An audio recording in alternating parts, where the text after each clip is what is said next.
Welcome back. All right, so the Stanley Cup's been awarded about, a week now?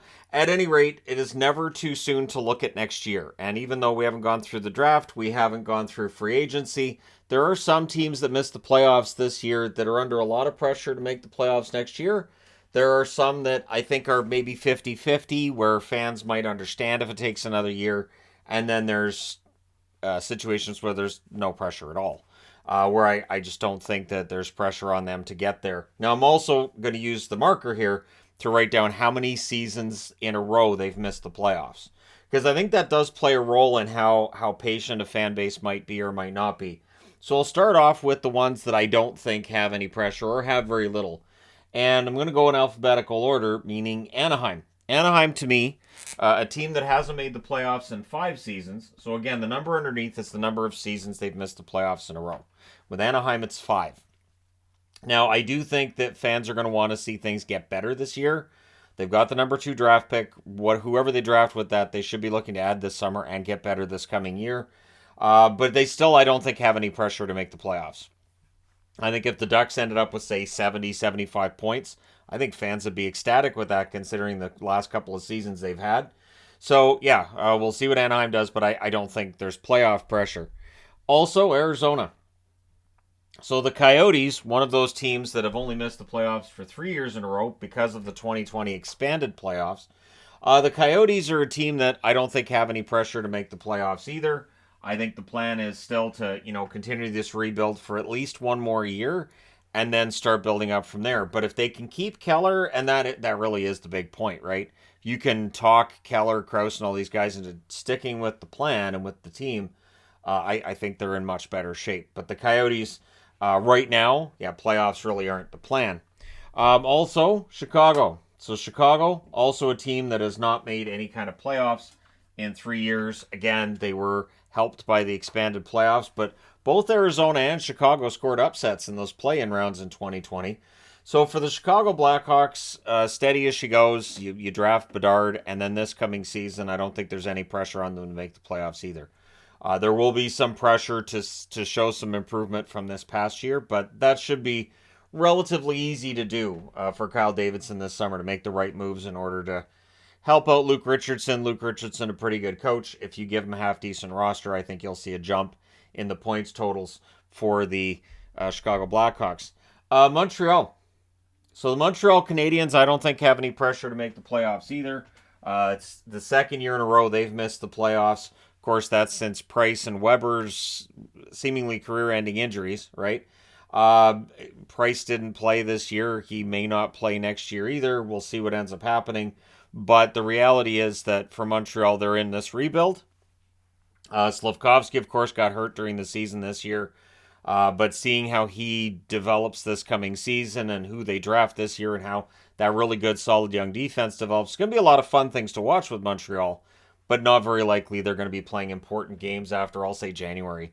They might be able to stay in the hunt for a while, but once we get to probably right around the All-Star break at the latest, I would think they'd probably be trading guys off and looking to that following season already. I want to say next year, but it already feels like even though we finished out the 2022-2023 season and we talk about next season, it's still 2023-2024. So I'm saying for Montreal, it might be 2025 before they feel like, all right, now it's time to return to the playoffs.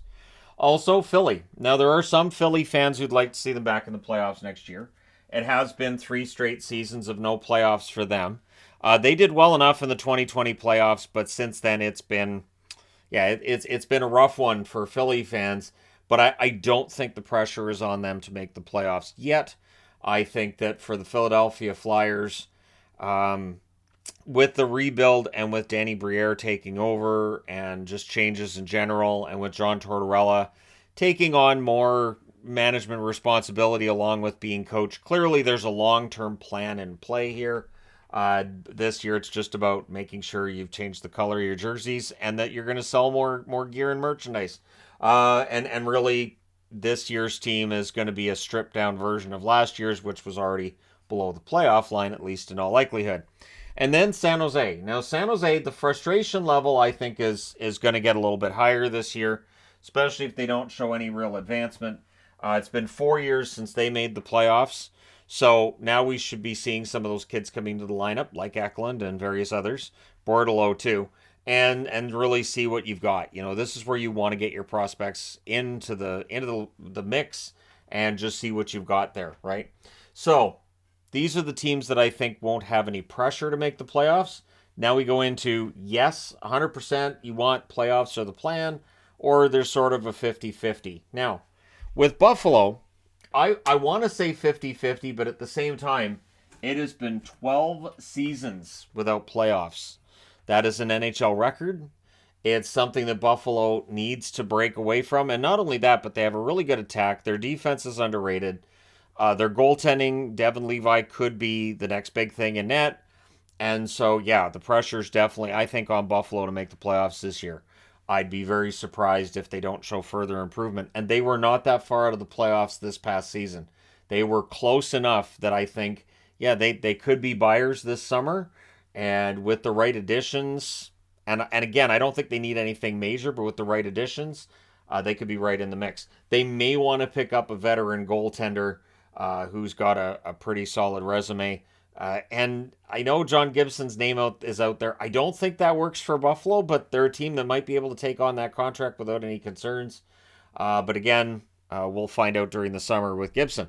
Calgary. I'm putting Calgary under the playoffs or the plan because for Calgary, they've been out of the playoffs just the 1 year and they barely missed the playoffs this past season. And they backed out. Calgary was a really good team early in the season and they had moments during the season where they were pretty good, and then they just backed out. They had opportunities to knock Winnipeg out, and they just didn't take advantage. So with a new coach, with a more positive feel and vibe within the team, maybe this year they have a big bounce back. This year coming up a big bounce back and get back into the playoffs. But that's definitely going to be the plan. Now for Columbus, which alphabetically is next, I'm putting them in the 50-50 category. I think with Columbus and how far off they fell from their goal of making the playoffs this past season, I think there's more tempered expectations when it comes to Columbus and what they're going to be able to do this year. And maybe that'll be best for Columbus. It's now another full year for Johnny Gaudreau. There shouldn't be any learning curve for Gaudreau, and him and Laine should be more, accustomed to playing with each other. Maybe you throw Kent Johnson in the middle of that line. But Columbus, with the revamped blue line as well, there will be some pressure, so I'm not putting them in the no pressure. But I don't think there's a ton of fans in Columbus right now that are saying, hey, we'd better make the playoffs or else. I don't think we're there. Detroit, I'm putting Detroit in 50-50 too, and I went back and forth on this one.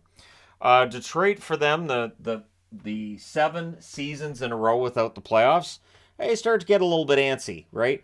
But I think that because people generally, and again, I'm saying generally because there are some that don't necessarily buy the Yzer plan, I think Detroit fans do, and I don't think there's any pressure beyond maybe that 50-50 range. They just want to see continued advancement. The Red Wings definitely were better this past season than the year before, and they've gone way beyond where they were, say, 3 years ago, where they were arguably one of the worst teams in the league.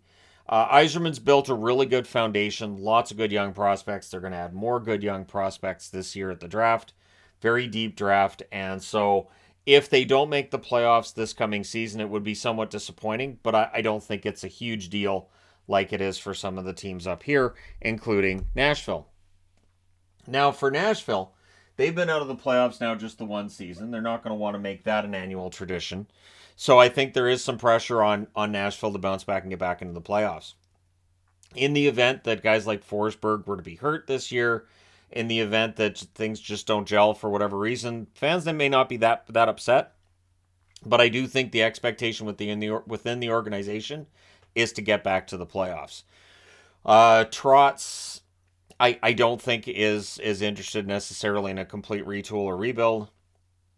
I do think the plan is to get back to the playoffs because, again, this is a team that's close enough to the salary cap that they should be competitive, and there's some wiggle room there as well that they can add if they want to, so I do think there's some pressure there. Ottawa's definitely in it.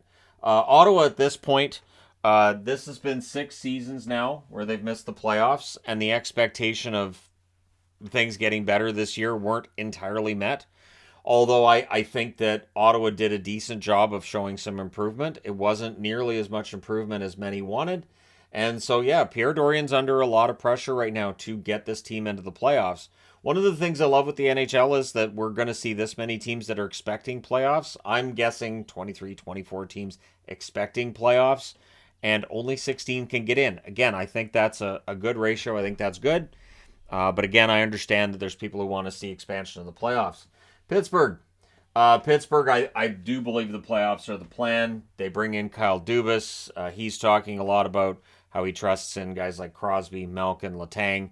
And I don't think there's any desire within the organization to rebuild or retool, because the problem is if you try to do a quick retool, by the time you're through a 2 or a 3 year retool, how old are Crosby, Malkin, and Letang? Yeah, it becomes a problem. So I think the plan is to jump back into the playoffs next year. I don't know if they can get that done because, again, everybody's going to be a year older, but I think that's the plan. St. Louis. So St. Louis I'm going to put into the 50-50 category. St. Louis was kind of surprising and disappointing in their results from this year, but I don't think fans would be entirely angry if this team went into like a quick rebuild. I don't think a retool is necessary, but because you've got Kyrou, you've got Thomas, you've got some really good players there. You might want to rebuild the blue line a little bit, but I don't think there's 100% pressure on St. Louis to get back to the playoffs next year.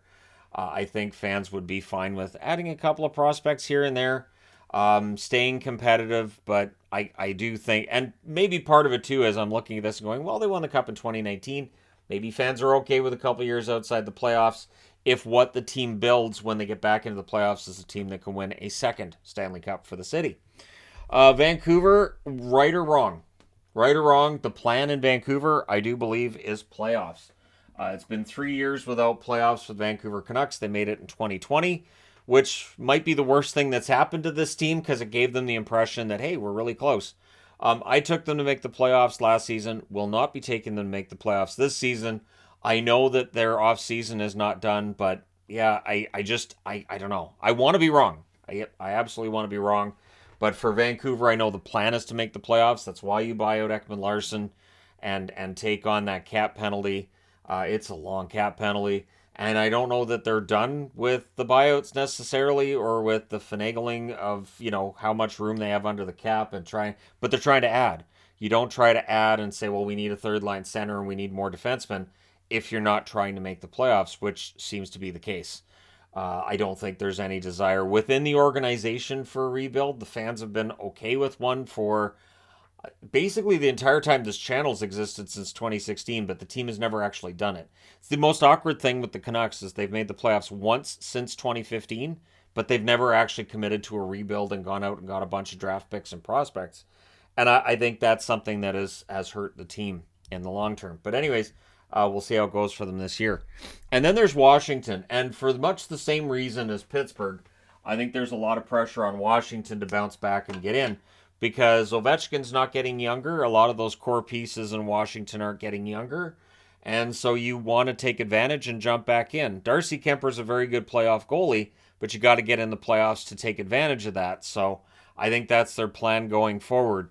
But I'd be interested to know your thoughts. Which teams do you think have the most pressure to make the playoffs in 2024?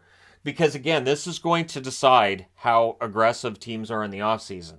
These teams here, I think, could very well be aggressive in the offseason, looking for that one piece that's going to jump them above the playoff line and try to keep the other teams down. And this is where bidding wars for UFAs can get ridiculous. We may see some guys getting more money than we might think. Like, for instance, Ryan O'Reilly is going to be a free agent, and one number I've heard floated is maybe he wants $5 million as a baseline, and it might be more than $5 million a year. At this point in time, I don't know if I would want to give O'Reilly a long-term, like even 3 years at $5 million plus per season, because it kind of feels like he's winding things down from an offensive perspective.